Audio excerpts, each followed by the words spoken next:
क्या कराची जैसे शहर में कोई इतनी भी सस्ती प्रॉपर्टी हो सकती है? ये ज़मीन एसजीए से अप्रूव्ड है और तमाम डॉक्यूमेंट्स आप खुद जाके एसजीए में चेक कर सकते हैं। उसके अलावा इस ज़मीन, ये जो प्रॉपर्टी है, जो लैंड है, इसकी 2 कैटेगरीज हैं। तो आज की वीडियो में हम इन्हीं कैटेगरीज के ऊपर बात करने वाले हैं। तो बगैर वक्त ज़ाया करे वीडियो को स्टार्ट करते हैं। मैं हूं मोहम्मद रहीम और आप देख रहे हैं मेरे यूट्यूब चैनल मोहम्मद रहीम 2.0।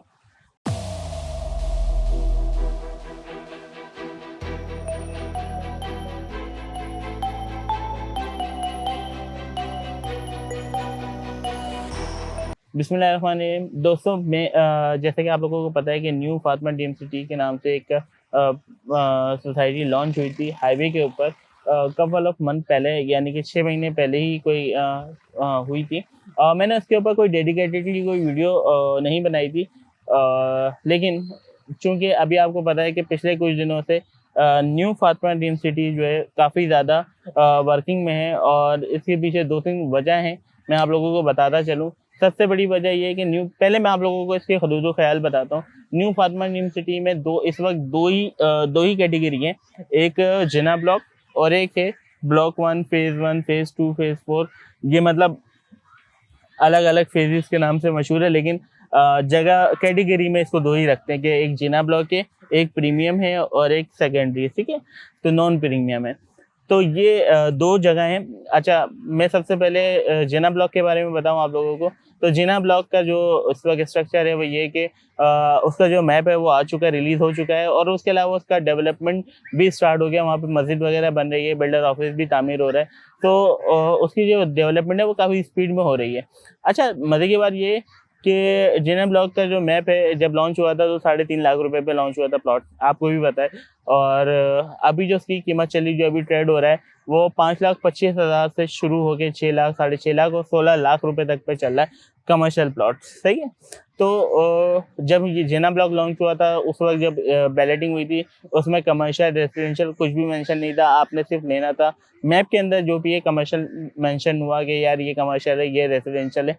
सो मतलब जिन लोगों ने भी काम करना था उन लोगों को बहुत फ़ायदा हुआ जिनके कमर्शियल निकले, और जिनके वेस्ट ओपन कॉर्नर निकले, जिनके ईस्ट ओपन कॉर्नर निकले, उनको भी काफ़ी ज़्यादा फ़ायदा हुआ। ओवरऑल फ़ायदा तो सबको हुआ, लेकिन जो ह्यूज प्रॉफिट मार्जिन है वो मिला आपको किनसे? उनसे, क्या कहते हैं, जिनका ईस्ट ओपन या वेस्ट ओपन कॉर्नर निकला, या जिनका क्या कहते हैं कमर्शियल निकला। अब ईस्ट निकला है, वेस्ट निकला। ईस्ट जो है वो 14 लाख पे है और वेस्ट जो है वो 16 लाख पे चल रहा है, ठीक है।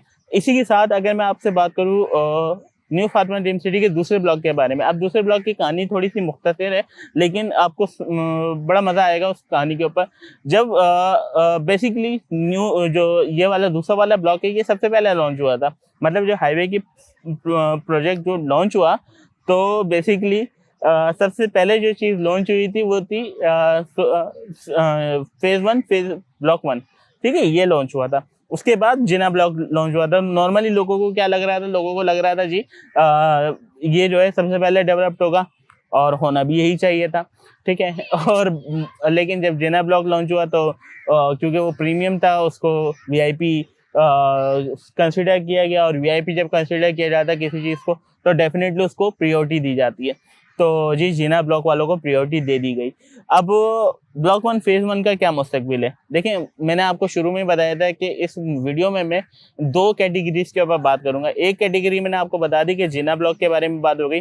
अब हम दूसरी कैटेगरी के बारे में बताने वाले हैं। लेकिन दूसरी कैटेगरी में जो ब्लॉक्स है, जो फेज़ 1 ब्लॉक 1 है, उसकी मैं अगर आप लोगों को बताऊं तो उसका सीन ये है कि वो जो है लॉन्ग टर्म इन्वेस्टमेंट के ऊपर अभी आपको मिलेगा, ठीक है। लॉन्ग टर्म इन्वेस्टमेंट यानी कि अगर आप इन्वेस्ट करते हैं तो कम से कम भी आपको साल 1.5 साल रुकना पड़ेगा इन्वेस्टमेंट के लिए।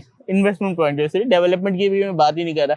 डेवलपमेंट तो तकरीबन आपको 5 साल मजीद रुकना पड़ेगा वहाँ पे, क्योंकि जिना ब्लॉक बनेगा, जिना ब्लॉक में रिहाइश होगी, जिना ब्लॉक की रिहाइश के साथ ही जो है बिल्डर जो है वो डेवलपमेंट देगा। उसके बाद जो वो डेवलपमेंट करना शुरू करेगा आगे के ब्लॉक्स को। ये बात तो क्लियर हो गई है, ठीक है। तो अब मामला क्या है? मामला भाई ये है कि अभी जो है लॉन्ग टर्म इन्वेस्टमेंट पे आपको ये प्लॉट मिल रहे हैं। जब ये फेज़ 1 ब्लॉक 1 लॉन्च हुआ था तो उस वक्त जैसी कीमत थी वो तकरीबन 2.5 लाख रुपए थी।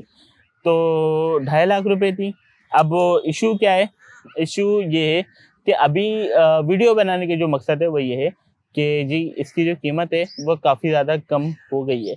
और मैं आप लोगों को बताऊं कितनी ज़्यादा कम हो गई है, तो इतनी ज़्यादा कम हो गई है कि आज आप मुझसे अगर फ़ाइल लेते हैं आज की डेट में, तो मैं आपको लाख के अंदर भी दे दूंगा आराम से, ठीक है। तो 1 लाख रुपए के अंदर की ये फ़ाइल है, मतलब हज़ारों में इसकी कीमत आ गई, सही है। तो हज़ारों में जब आपकी कीमत आ गई है, तो ये मौका होता है असल में जो इन्वेस्टमेंट करना चाहता है। लेकिन जब लॉन्च हुआ था, लोगों ने इन्वेस्टमेंट पॉइंट ऑफ व्यू से लिया था, वो गलत लिया था, ठीक है। एक्चुअल मौका ये होता है जब इन्वेस्टमेंट करना बनता है, ठीक है। जब प्लॉट की कीमत ज़ीरो हो जाती है, वैल्यू ज़ीरो हो जाती है, और इसकी वजह कुछ भी नहीं है, सिर्फ और सिर्फ ये है कि लोगों ने सोचा था, एक हाइप क्रिएट हो गई थी कि जी जेना ब्लॉक से पहले ये डेवलप्ड होगा, लेकिन जेना ब्लॉक का जैसे ही मैप आया तो इसकी यूँ समझ ले दुनिया ही बदल गई, ठीक है। और इसका जो भी ख्वाब था वो चकनाचूर हो गया, गिर गया ये प्रोजेक्ट पूरी तरीके से, और कोई उठा नहीं सका, सही है।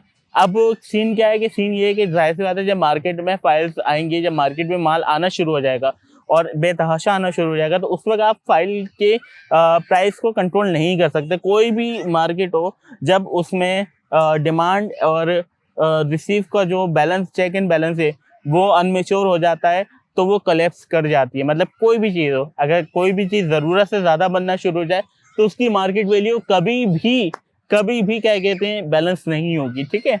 तो अभी जो न्यू फातिमा ड्रीम सिटी की फेज़ 1 ब्लॉक 1 के साथ हो रहा है, वो यही है कि बिल्डर की जानिब से या इन्वेस्टर की जानिब से मार्केट में रेगुलर 100 अबव फाइल्स जो हैं वो लॉन्च हो रही हैं, ठीक है, वो रिलीज़ हो रही हैं। उसके साथ साथ जो क्या कहते हैं जिन्होंने इन्वेस्ट करा था उनकी भी फाइल जो है वो बार बार रिटर्न हो रही है। मतलब मार्केट में जो है ना, 1 रुपये भी अगर ऊपर नीचे होता है तो जो इन्वेस्टर है वो फाइल जो है मार्केट में दे देता है, ठीक है। ये आलम चल रहा है। तो उसमें क्या है कि उसमें मार्केट स्टेबल नहीं हो रही है, ठीक है। लेकिन मैं आप लोगों को बताऊं कि अभी कुछ दिनों में जो है अचानक मार्केट में ब्रेक लगेगा। क्यों? क्योंकि इन्वेस्टर के पास जितनी भी फाइलें हैं वो सब निकल जाएंगी, और जब वो सब फाइलें निकल जाएंगी तो फिर क्या होगा, फिर ये होगा कि अचानक एक हैंड ब्रेक लगेगा और प्राइस जो है वो दिनों के हिसाब से नहीं, घंटों के हिसाब से ऊपर जाएंगे, ठीक है। और जब वो घंटों के हिसाब से ऊपर जाएंगे तो एक्चुअल मौका वो होगा जिन्होंने खरीदी है अभी थाउजेंड्स की कीमत में, थाउजेंड्स में, वो जब क्या कहते हैं ट्रेड करेंगे तो 1.5 लाख 1.6 लाख में ट्रेड कर सकते हैं इजीली। और ये पहले भी हो चुका है, ये प्रैक्टिस पहली दफ़ा नहीं हुई है। आज से पहले भी इसका रेट जो है मार्केट में गिरा था, लेकिन उस वक्त मुझे वीडियो बनाने का मौका नहीं मिला, क्योंकि मुझे ऑलरेडी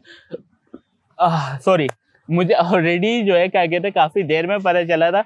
और जब तक मुझे पता चला, जब तक मैं उसकी कोई वीडियो बनाता, जब तक मार्केट का ग्राफ दोबारा ऊपर जाना शुरू हो गया था। और हमने क्या किया, हमने सिर्फ उस वक्त ट्रेड करा, वीडियो नहीं बनाई और आप लोगों को नहीं बताया। लेकिन अब हम बता रहे हैं, और ये तकरीबन ये जो अभी सारा सब कुछ चल रहा है, तकरीबन जो है 10 से 12 दिन से तो कंटिन्यूस चल रहा है, ठीक है।